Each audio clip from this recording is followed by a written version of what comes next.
Welcome to the SoCalCyclist podcast, the podcast that brings you the people and practice of the Peloton. I'm your host, Brian Coe, and with me today is a couple of people, Jessica Rushlow and Sonia Johnson. How are you guys doing today? Awesome. Fantastic. Sweet. Jess, how have you been? I feel like I haven't seen you in a very long time.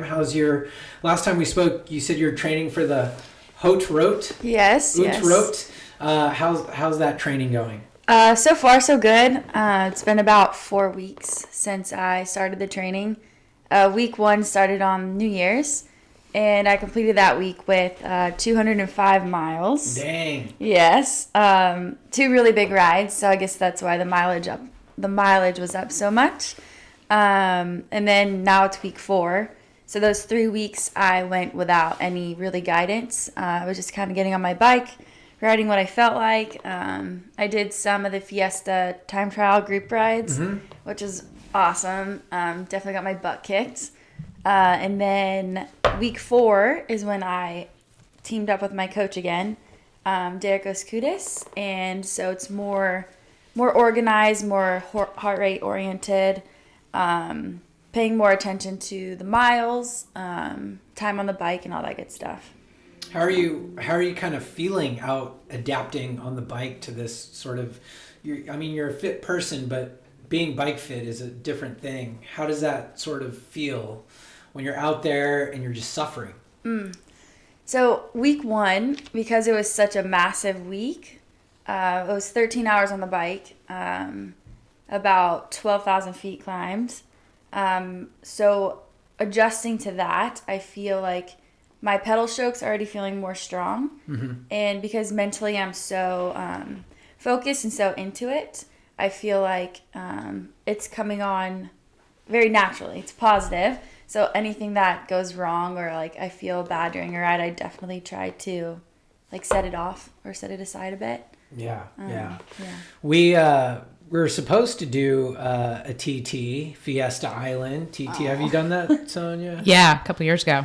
Oh, gosh. Yeah, it hurts. 20K or 40? Yeah, the 20K. And you were all set to do it, and then what happened? Yeah, so I packed my bags the night before, put everything in the same bag as I normally do, and I set it by my bed. Had my cleats, my helmet. I have a mental check-off list. I don't write things down. I just go through it mentally, which I'm learning doesn't always work. Got to the race, was getting my cleats on, got my helmet on, and I find one cleat or one shoe. And so I couldn't do the time trial.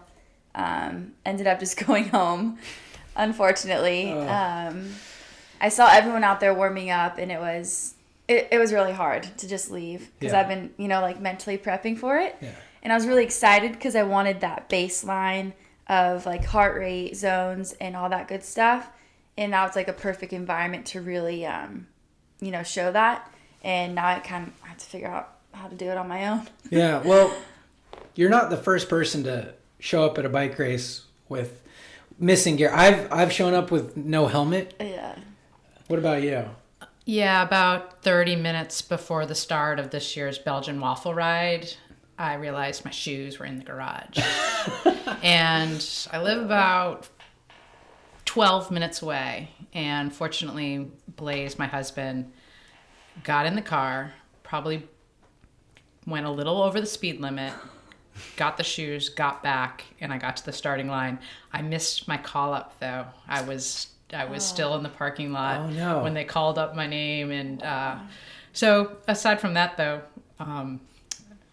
I'm pretty lucky that I only lived a few minutes away from the race start. But I couldn't believe it. Like you say, I was so prepared. I had everything laid out the day before. Literally, my shoes were in front of my bike. I probably stepped over them in order to pick up my bike to put it into the car. It was like Those that little ridiculous. But So yeah, that's one thing. Actually, it's a good lesson to learn because I've found that whatever your race prep routine is, you got to just replicate it every single time. You always put your sunglasses in a certain place and your heart rate monitor in a certain place and your water bottle. So then on race day, it becomes muscle memory. It's just one less thing you have to think about. And you almost have to be not OCD about it, but have some sort of consistency from race to race. So that way, when you're at that race, you're not thinking, oh, where's my shoes? Where's my helmet? Where's my racing license? It's all set. But those are good lessons to learn. Even though you went to the TT, you didn't have the shoe, something tells me you're never going to forget that shoe again. Never again. And that Never is worth again. that to me. That's worth like that little missed opportunity on the bike. But every day from now on, you're like, okay, I have this sort of consistent set routine. Because the more you race, the more you'll travel. You might be in a different place, and as long as you have that sort of set routine consistently, then you should be able to thrive, anywhere else. So that's good. So what else is going on in terms of your training? How's the rest of it going? So obviously with more hours spent on the bike, you're burning a lot of energy. And so I'm definitely a super nerd when it comes to like nutrition and, like making sure everything adds up right and I'm fueling my body properly.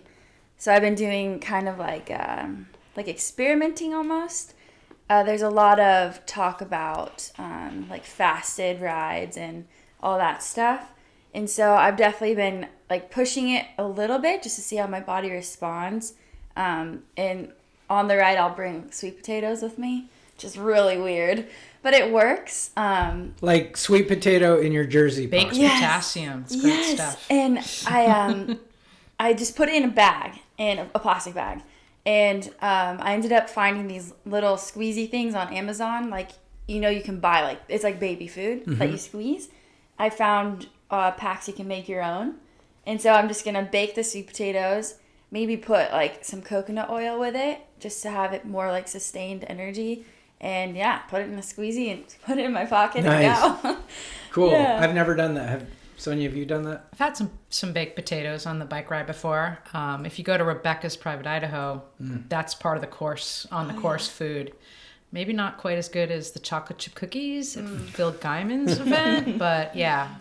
But no, it's a great energy food. I dig it. Awesome. Well, glad to see the training is going well. Hope you can, have some new news to report the closer we get to the event, which is coming up in San Francisco. It's funny because you're training for it and you're also training for it. The Haute Route or Haute Route is Get the your official. French accent out. Yeah. Yeah. So you're doing the San Francisco one as well? Yep. Cool. And then what's your goal for that? Crush it. Nice. No, it's gonna be my first 3-day. I think I said after last year doing my longest 1-day ride, kind of checked that box at Dirty Kansas. So this year it's gonna be about more 3-day stage races. I got a couple of them lined up. Having never been a true cyclist in the peloton, kind of getting that pro race feel and doing stage racing. So to go out there back to back days is going to be the new challenge. So yeah, always push the limits, right? Mm-hmm. Have to. Amen. Have to. So that gets into what we're talking today. Sponsorship, which is always a funny topic because whenever you bring up sponsorship, people feel really strongly about it. And it almost doesn't matter who, from Sagan to your local Cat 5 racer, they're associated with some kind of sponsorship. You obviously are in the bike industry. You work for, is it SRAM or SRAM? Oh, Brian. SRAM. Okay, all the people saying SRAM need to knock it off. It is SRAM. It's not SHRAM, but I have heard my fair share of the SRAM talk. Yeah. So you work in the bike industry.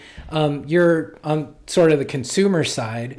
What's your whole take on people who are not professional being sponsored?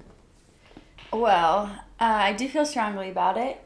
It, to me, was somebody who has kind of, I guess, dreamed of being sponsored as a young kid, but also being an athlete, striving to become a professional, thinking of it as being sponsored as not a professional only makes it kind of more motivating. I think it takes a certain amount of quality of an athlete that's not a professional to get sponsored. And it depends on what type of sponsorship you're talking about too, because I feel like there's a lot of like product sponsorship, and then there's like, people get paid, and getting paid to train is definitely something that I've always dreamed of doing. But it's also being able to represent the brand or the company more than just race results, or more than just riding their bike or using their product. It's like the story behind it, to kind of inspire others to want to do the same. So that's kind of how I feel. Yeah, and then as Sonia, on the other side of the curtain, you're the one, like, so what's your take on that side of things? Well, I should say, I work on the sales side of the business for SRAM, and that's very different than the marketing side. So, our marketing department, they are typically the ones who are dealing with the professional teams, the professional athletes, and even at some of the club levels. But from my perspective, again, as a salesperson, I'm never going to have free product for you, because my job is to sell something. I don't know maybe what everybody in the cycling industry or the other companies in the cycling industry are offering, but for SRAM, we try and bring the retailer into the conversation. We want to include the retailer. We want the sale to go from the retailer to that sponsored athlete. And that kind of keeps the business going. I've had a lot of people come directly to me and tell me all of their accolades and all of their Instagram followers. But I'm still going to sell you something, because my job is sales. You're more than welcome to send your application and your resume and all your information to our marketing teams, whether it's road, mountain, triathlon, cyclocross, messenger delivery, whatever. You can sponsor a messenger delivery. Zip actually, yeah. There is I think a national or world champion messenger bike. That's right. There is. Yeah. And Zip sponsors him. Wow. Yeah. Talk about living the dream. But yeah, so it's always tricky, because I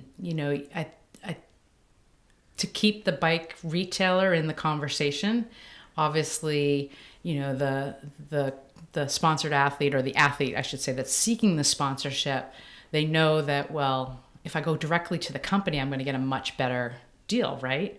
But SRAM's perspective, SRAM's philosophy on all of this is that we need the bike shops, and we're going to support them 7 days a week, 24 hours a day. And so our goal is to help athletes out, but you're going to need a retail partner for us to do that. Right. Well, what we did is we went out during this past season and we talked to some industry folks, and we asked them some interesting questions. So let's go ahead and take a look at that.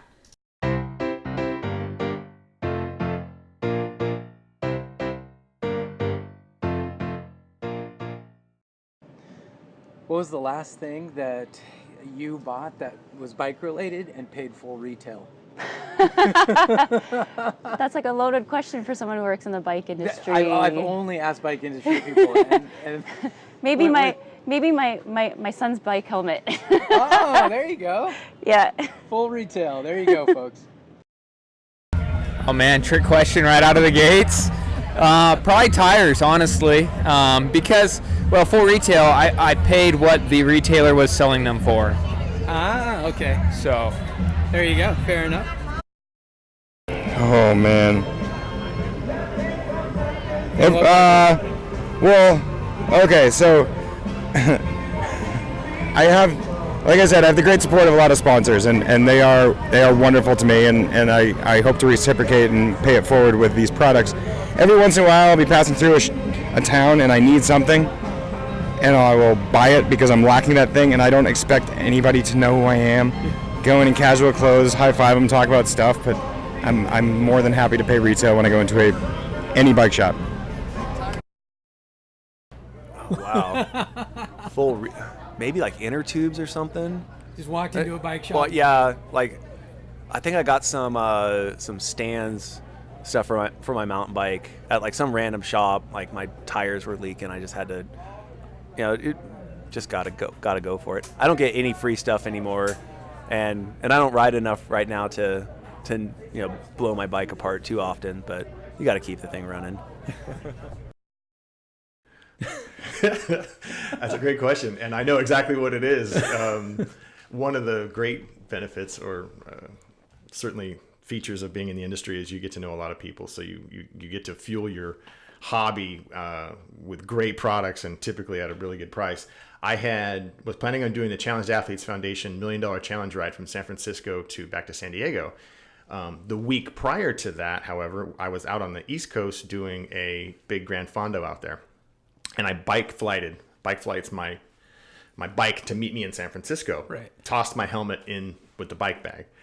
The bike never showed up. It wasn't a fault of bike flights. I got to say that out front, because they did what they were saying we're going to do. It was just a delay in the shipping on the FedEx end. So my bike never made it there. Luckily, they had a spare bike, which I was able to ride for the week. But I had to, on the night before the ride started, find a nice local bike shop and buy a new helmet. Whoa, that's pretty big time. I did tell the girl who was at the checkout counter, I go, you don't know how much this pains me to have to do this, because I need this really bad, and I typically may not have to do this. But yeah, I'm grateful to have all the cool relationships I do with a lot of the top brands in the industry, to where that doesn't have to happen too often. Oh, wow, that's a really good question. I'm one of those guilty amateurs that is fortunate to be getting a lot of stuff. I recently bought a K-Edge Garmin mount. And this is, I've never really been the one to have a lot of tech toys, but suddenly I'm now immersed in the technology industry of our sport. So it had a Garmin Verb GoPro mount on it, or like Garmin Verb mount, that I put on to do some product testing down in La Quinta for 4 Eyes, and I paid full retail price from my local bike shop in Calgary. Wow, and you didn't have to drop your name or anything. You're just like, give me full price. No, I walked into the bike shop and I said, listen, this is awesome. I actually just bought some really cool socks from Kinetic Bikes in Sacramento, okay. And they're limited edition from Portland, and those socks are pretty cool. So. Oh, that was just yesterday. fun thing you ask. Yes, I've been wearing a baseball hat from one of my customer shops, Serious Cycling in Los Angeles, and I've been wearing this hat for about a year, and it's gotten to the point where it got toxic, and I still like the hat so much, so I bought a new one and I paid full retail. Nice.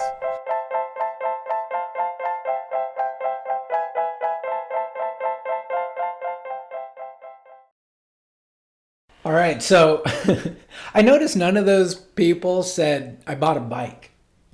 They said like inner tubes, tires, like kind of like not disposable, but things you use up. Yeah, I had to buy a helmet because I had no choice. Exactly. Yeah. Like gun to your head, I have to buy this, otherwise I can't ride.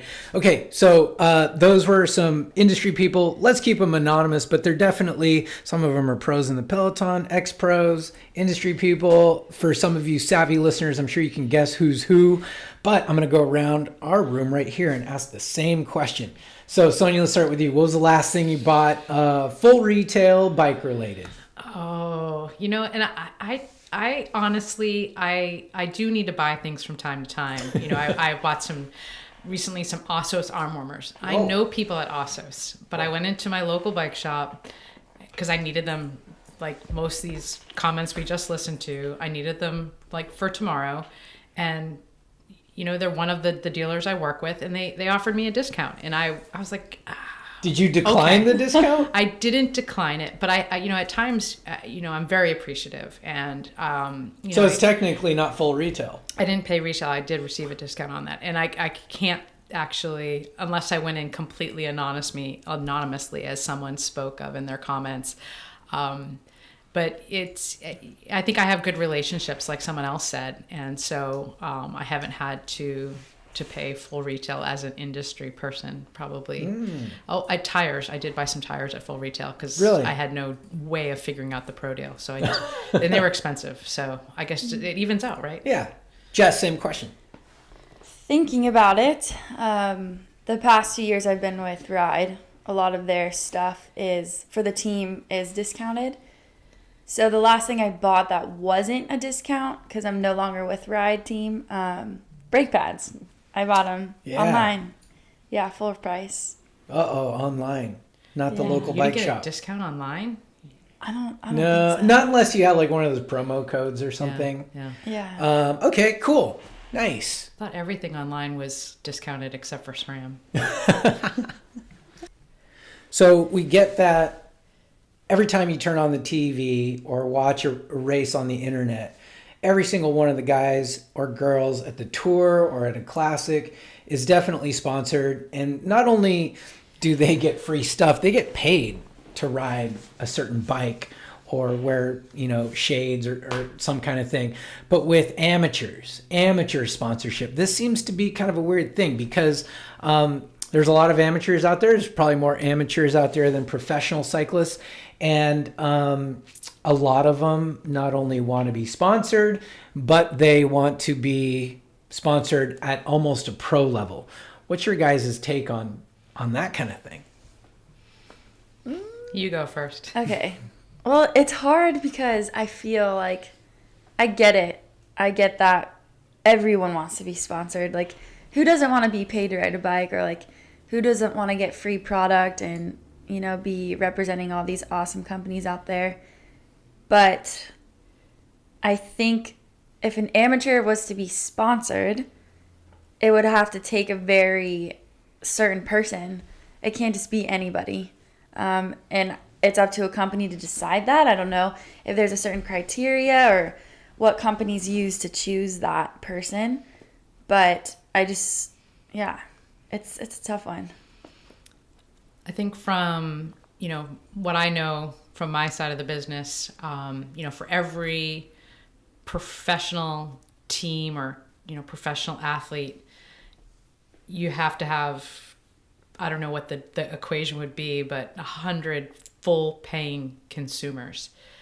And so the more you start to go down that level into amateur sponsorship, or even kind of not maybe premier level, we're not talking Alexander Kristoff or Frodeno, we're talking you're the best triathlete in Southern California who's still scraping at the local races podium, but it's this complicated equation, and these things products cost money, and cycling's an expensive sport, and it's getting more expensive.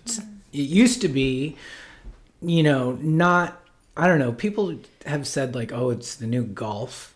Like cycling's the new golf. Yeah. I've heard that term before, but it's getting more and more expensive. The $10,000 bike is not all that uncommon. So and the funny thing is all this equipment, it like actually works. It does make a difference, to people. But does it really? I mean, it's does to me. It does. Well, yeah, it does to the three of us at this table, because we've gotten pretty into it. But it doesn't have to be that expensive to be a cyclist. Just because your bike is aluminum and has 10 speeds and aluminum wheels with more spokes than I can keep count of doesn't mean you're still not going to get the benefits of cycling, even if you are really, really good and really, really passionate. But what about that wheel that's like, made after a whale and cuts the wind? Yeah, and it's expensive, and we need customers that can afford to do that, and there are customers that can afford to do that, and it's trying to say, hey, I'm the most popular rider in my community. I have the most followers on my Instagram account, or I finish in the top 20 at the events I go to. Is that worthy of sponsorship? And like you said, there are extreme cases, or there are not extreme cases, but there are situations where that is the right ambassador for your brand. Mm-hmm. And that's probably the important thing. If you're an amateur and you're seeking out sponsorship, prove to what you can offer. And it's not always race results. It's often, who are you in touch with in your cycling community, or beyond the cycling community? Who can you bring in to be consumers of that product. Don't just say, hey, I'm going to win a race, because no one's actually going to notice. They want to know when you say, hey, I sent 5 people into the bike shop to buy that product that I'm currently using. Well, same thing. We went out, we talked to industry professionals about sort of the difference between professional sponsorship as well as amateurs. And all you amateurs out there, there's still hope for you, because you'd be surprised at what some of these industry people said.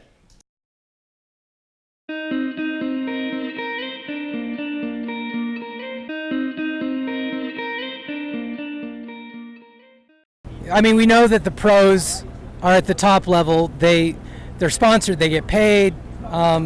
There's a lot of investment that goes into professional cyclists. Do you think there's a place in the world for non-professionals, so amateur cyclists who do the sport for the most part as a hobby, guys that and girls that have a full-time job? Is there a place for them, or should they be sponsored? Brian, I think you raise a phenomenal question and topic of discussion. And for me, I've got 2 channels of philosophy. I say, one, absolutely, yes, there's absolutely space for amateurs to be sponsored. And the reason for that is the professional ranks provide a lot of tangible feedback for these brands to create product that works. It also brings them a lot of credibility.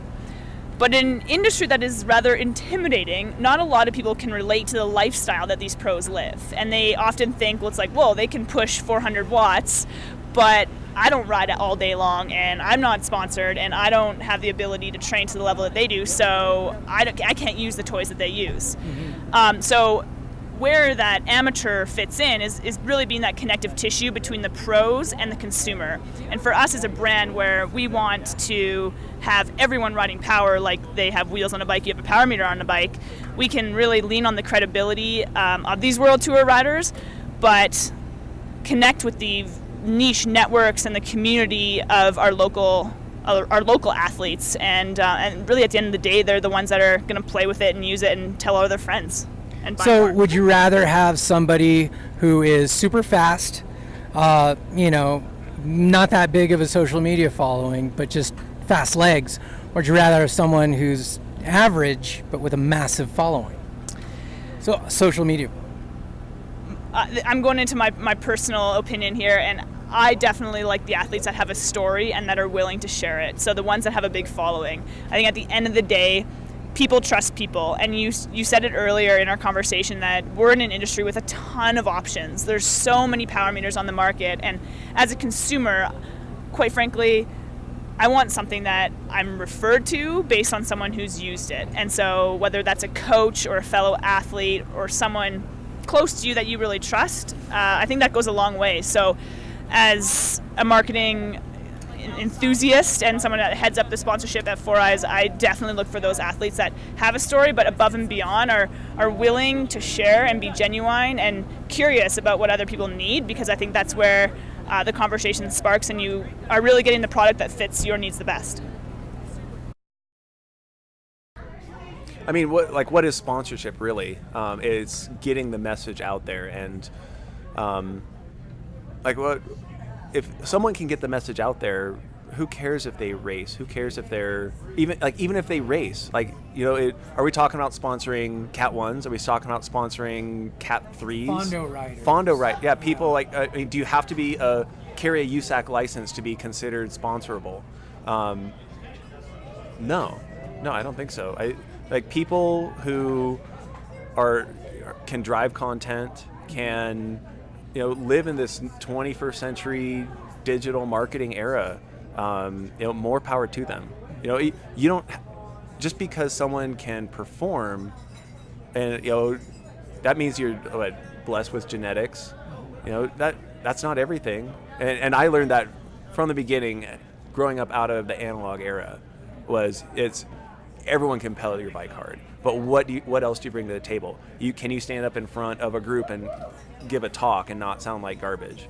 Can you, can you willingly go to a booth and talk about the same thing again and again to 1,000 people that walk by and not have it mentally crack you? You have to bring other things to the table, marketable things that will help the sponsors of your teams, if you're on a team, gain exposure. So theoretically, that industrial park crit rider, if they can do it right, they should be able to have the same sponsorship opportunities that somebody who does it for a living.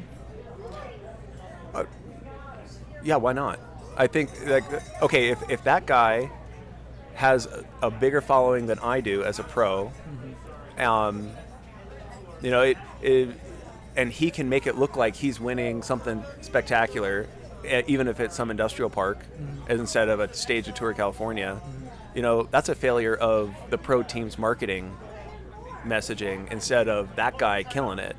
If that guy's social media is on point that well, that he's driving content and getting sponsors because of that, more power to him, because he's selling his version of cycling, and people are watching and people are buying. So that's what it's all about. Does it have to be a $500,000 investment into some pro team?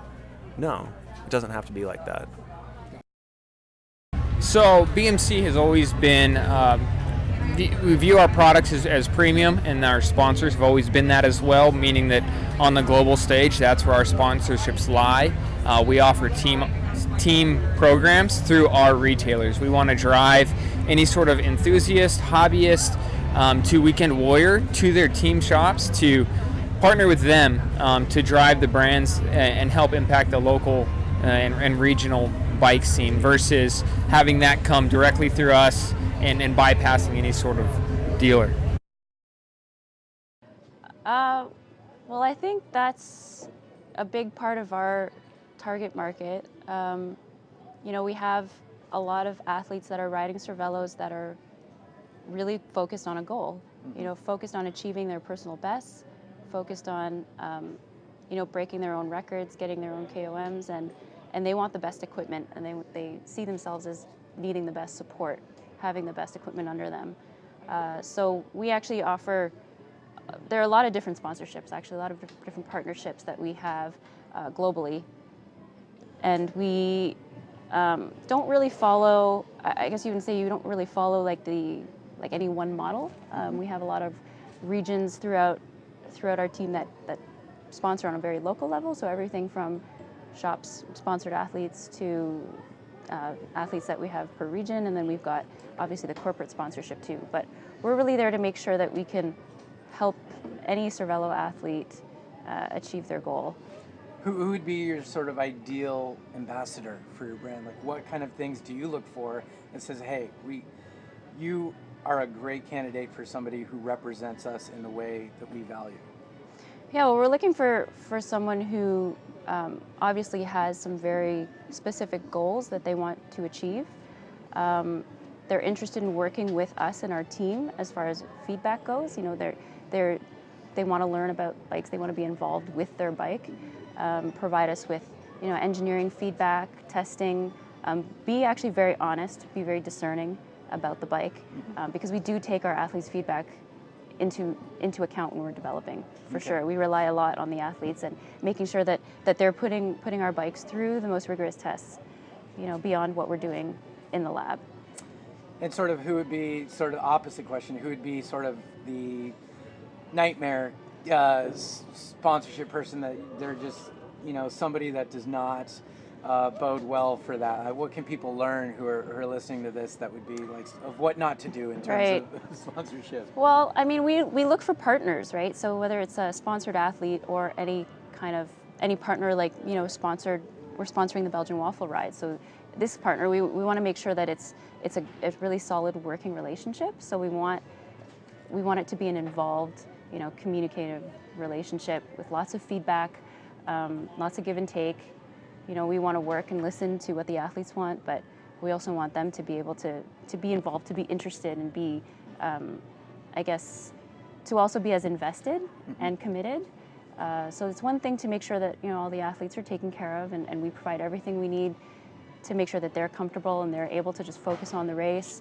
But it's always good to have the athlete there who's also giving back to us and making sure that we're able to take that feedback and really achieve our development goals, right? And what we're looking for out of the partnership with them. Hey, Bob. My name's Bob. Can you send me free stuff? I almost placed on the podium in a Cat 3 crit that, well, anyway, sorry. That doesn't sound very nice. The person that we are not interested in is usually the people making demands. The people that feel entitled. They send us an email already thinking that we owe them something because of their race results. And again, if those race results are not achieved in the Tour de France or in the World Cup mountain bike, by all means, be very, very proud of your results. And, you know, I know Southern California is super, super competitive. So getting fourth place in a local Cat 3 crit is an amazing achievement. Mm-hmm. For us as a business, it's just not marketable. It's like the marketing value to that is very limited. So yeah, like I guess based on what these people within the industry are saying is race results don't matter as much maybe as they used to, because with Instagram and every social media site out there, that if you have a huge amount of followers and you're able to drive people to get that product, you may never even have to pin on a number. You just have to be hanging out, being the cool guy or girl around town. It's a weird thing knowing that somebody could be sponsored for just having and I hate that word influencer, but having an influence. It's weird. If you look at some of the athletes that SRAM and Zip and Quark work with, and athlete as in cyclist, because there's something that comes before cyclist in their main resume. They're a pop singer, they're a NASCAR driver, they're a former NBA MVP.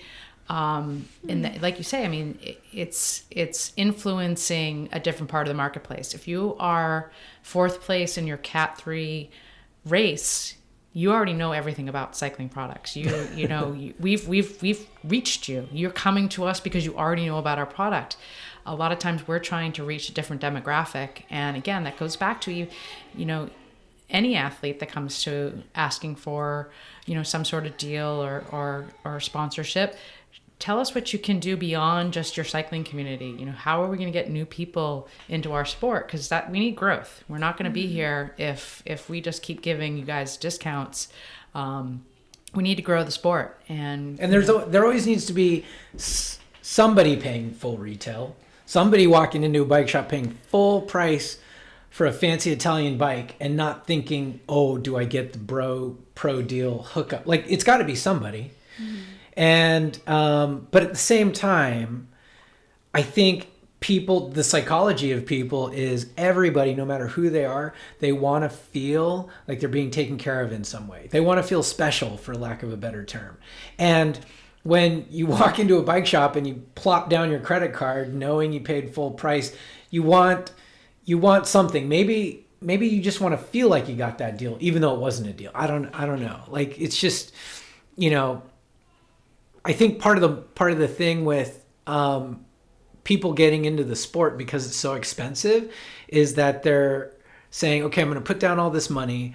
I'll post about it. I'll tweet about it. I'll do something, but I need to get kind of this something back. And I don't know. It's very, I'm kind of new to that. Mm-hmm. I don't know. Yeah. A lot of those points, or I forget who made the point, but they brought up the point of like younger athletes or not having as many people coming into the sport, mm-hmm. which is something that I personally feel really strongly about. And the fact that social media has such an impact on young people growing up these days. And there's a lot of influencers out there who are portraying an image that I wouldn't want, like, my younger sister to be trying to copy or imitate. Like, I want people to be imitating an image that's positive. And if brands want to bring in more people, it'd be nice to see them supporting people who are trying to, I guess, share that message. Yeah. And it's not even a question of cost. Like, I was saying earlier, like if you are a doctor and you race masters and you drive a nice Mercedes, why do you need a discount? But a lot of them are still wanting a discount just because they want to feel like they're being taken care of. They do train, they do race. Like, if I owned my own company, I'd go for the juniors. I'd be like, all right, junior, you're in high school, you're mowing lawns on the weekends, bike racing is expensive, but you have that drive. By all means, if you're a junior, yeah, let's do that for you, because maybe you need that helping hand. Or if you're a woman, especially in the pro peloton, women's salaries are a joke compared to men's. It's pathetic. You could qualify for federal aid on welfare because you're making so little. But for the doctor, master, campy guy, they're still going to want a deal too. I don't know. It's weird. That's probably the hardest when you get approached by clubs and teams like that. And yeah, if you own a home in North County and you're driving a luxury vehicle, you be humble, realize what you're actually doing. And I think it comes back to supporting your local bike shop. And I mean, this is something that it's true to me. I've worked in a bike shop.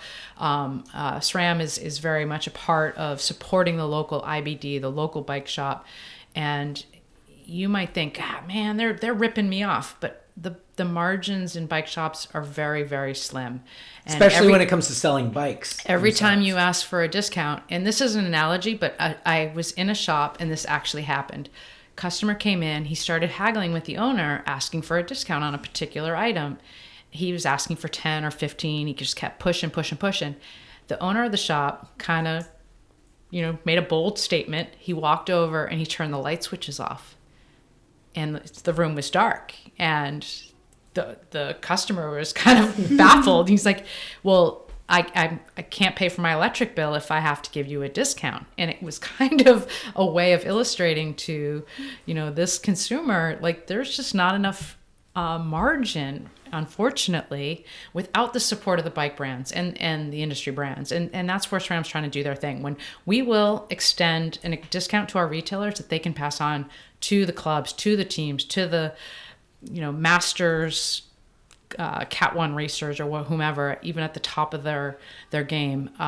But we all have to keep the bike shops open because that's the community. That's where we go for our Saturday morning shop rides. That's where we go, to grab a beer after the Tuesday night ride. We need to keep those doors open. And every time you go in there and ask for that discount, you're jeopardizing the livelihood of their business. So yeah, and you're opening up a whole other can of worms because there's a demographic of new people to the sport who are just used to buying things on Amazon all the time. So it's like, why not buy bike stuff online too?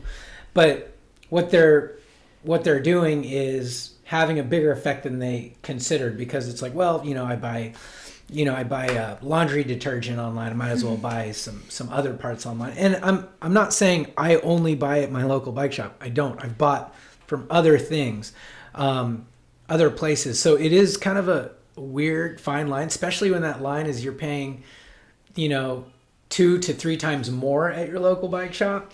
So yeah, that's a whole other can of worms, which we're going to get into.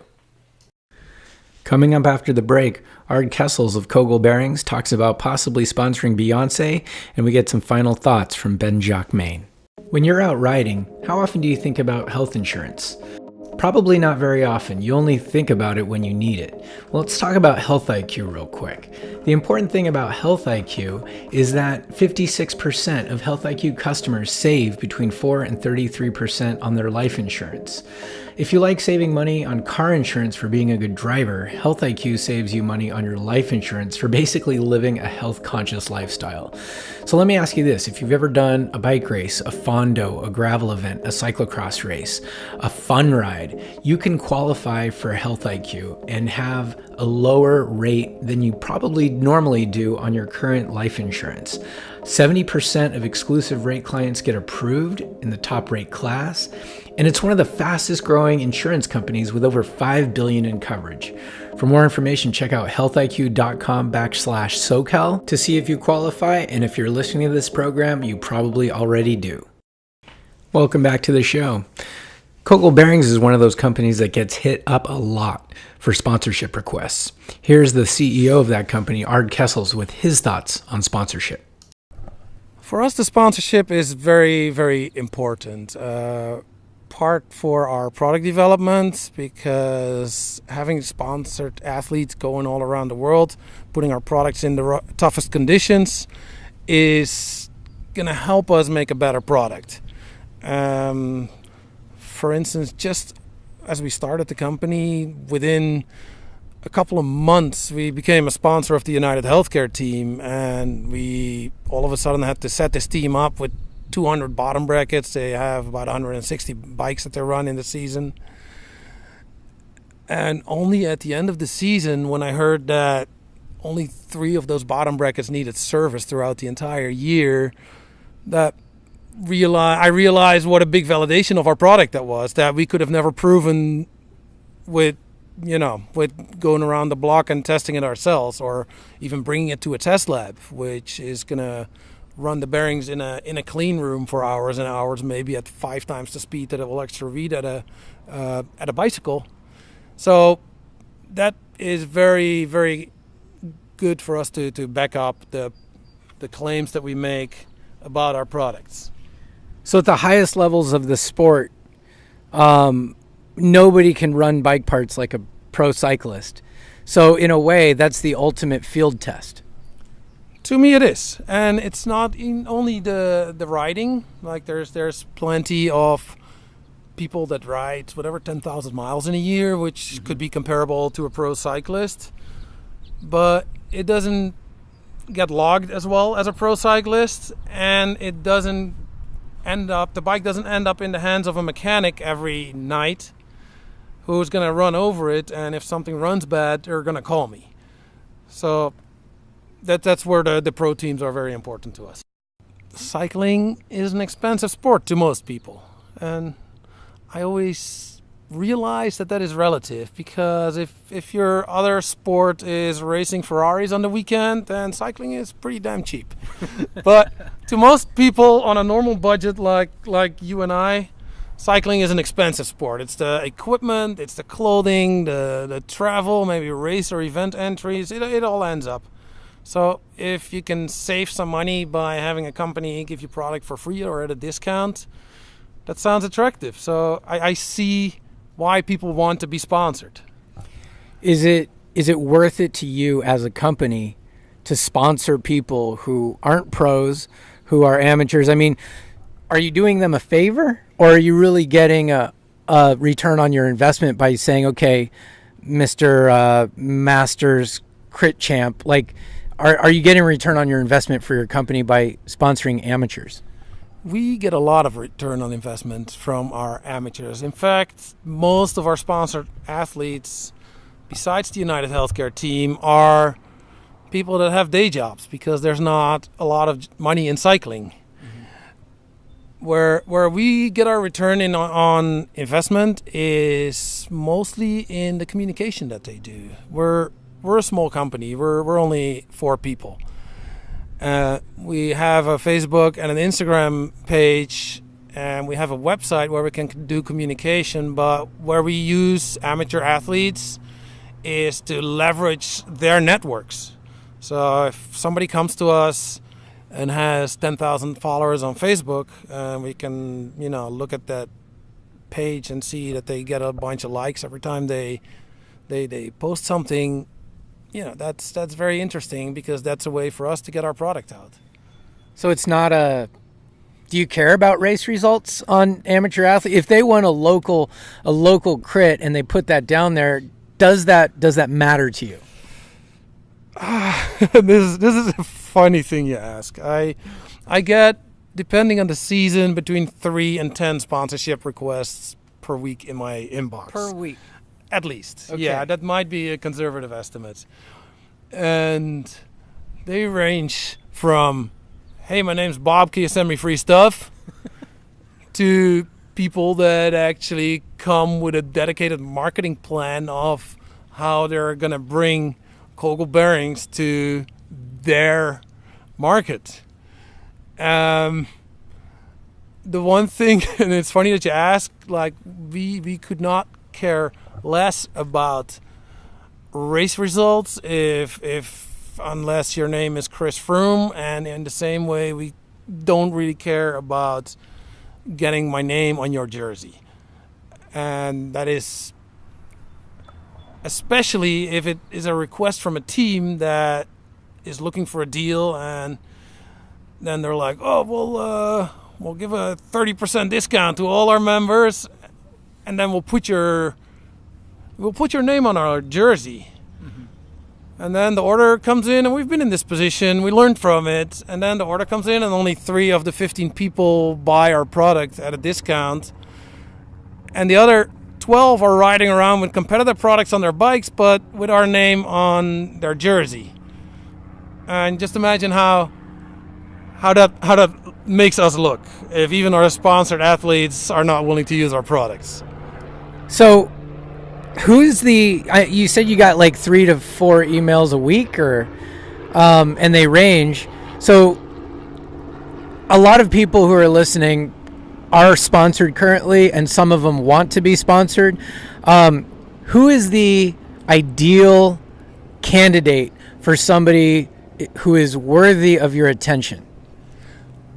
For us, that is somebody that will be a positive ambassador to our brand, that will go out to the group rides, talk to everybody. And we sponsor as a strategy to get into a new shop account.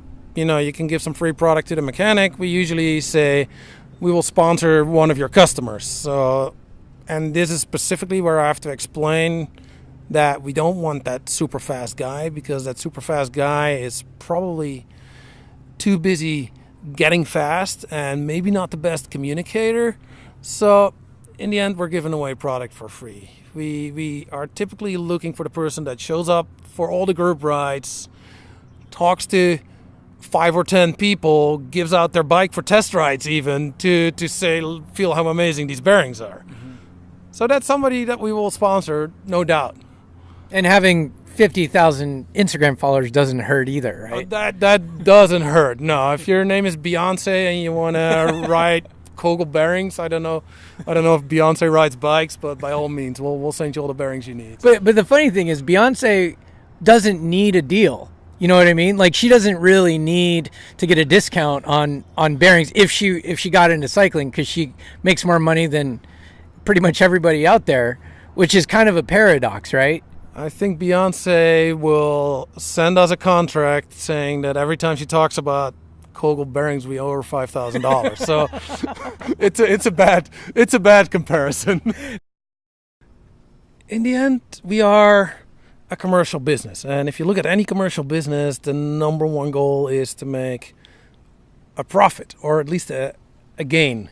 So if we're gonna give you a product for free, which is going to cost us money, or if we're going to give you a product at cost, then we have to look for other ways to recoup our gains. So that could be giving it to somebody that's going to go out, talk to their local bike shop and say, I've got this amazing product here, I think you should stock it, and make their local bike shop a Cocco customer. This is where we can sell product to the bike shop and we make a profit. It can be also in somebody that has a big following on social media, going out and screaming to their audience of 10,000 followers that this is the best bearings that they've ever used. Again, that saves us marketing dollars. So again, that's what is essentially a negative transaction for us. If we give away products for free, we have to find a way to turn that into a positive. Right. And a lot of athletes understand that very well, and some of the sponsorship requests I get are clearly people that don't understand that. And I think we can all agree there's only one Peter Sagan who has talent that no one else has, but anyone can have a social media account and build that account. So is it not about how fast you are anymore? As much? maybe it is still about how fast you are, because obviously Peter Sagan gets a paycheck that is bigger than yours and mine combined. But there are other ways where amateur cyclists can add value to a company. And those other ways he's talking about is something that anybody can do. Anybody can tweet, anybody can represent a brand. You don't necessarily have to have world-class genetics or be able to climb Alpe d'Huez in record time. All of us can do it. It's just a question of how you do it, in the way you do it, in the way you don't feel entitled. So I think that's something really important that we all need to think about. Final thought here with, once again, Ben Jacquemain, formerly of the U.S. Pro Peloton, now of Jackaroo Apparel. You know, I came from a generation where you had to be, you had to make it, and I never took what I had for granted. I worked hard to get there, and then I was grateful to have what I had from sponsors, from the accolades of fans. I never took that for granted. Do you think some riders do that today? Sure. So, some people expect free stuff from some bike guy that they met some other time, and they're always looking for that angle. They're always looking to not pay anything. You have to appreciate the gift that you have, and to have these sponsors that let you ride your bike all day every day. That's a gift. Like, don't take that for granted, because I guarantee it's going to go away, and then what are you going to have in your life after that? I enjoyed every second of my pro career because I didn't take it for granted.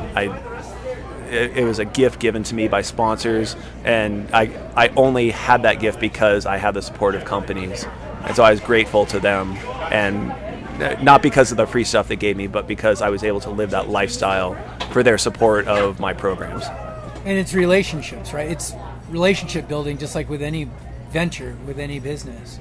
Rather than company A is going to do this for me, and your company B, can you top that? That should not exist in this world. You would think, but everyone needs a deal. Everyone wants stuff for free, thinks that they deserve stuff for free, and then suddenly they're not getting stuff for free. Shocking. And that is our show. Let me know what you thought. Are you a sponsored rider out there maintaining or seeking out new sponsorships? Are you someone that thinks you can be sponsored? And if so, how are you going to go about doing it? Reach out and let me know. I would love to hear how you do it. Hit me up, Brian at SoCalCyclist.org, or the website. Instagram is SoCal_cyclist, and I'm also on Facebook. Let me know what you thought of the format, the topic, and what we can do here to keep the audience engaged and keep listening to future shows like this.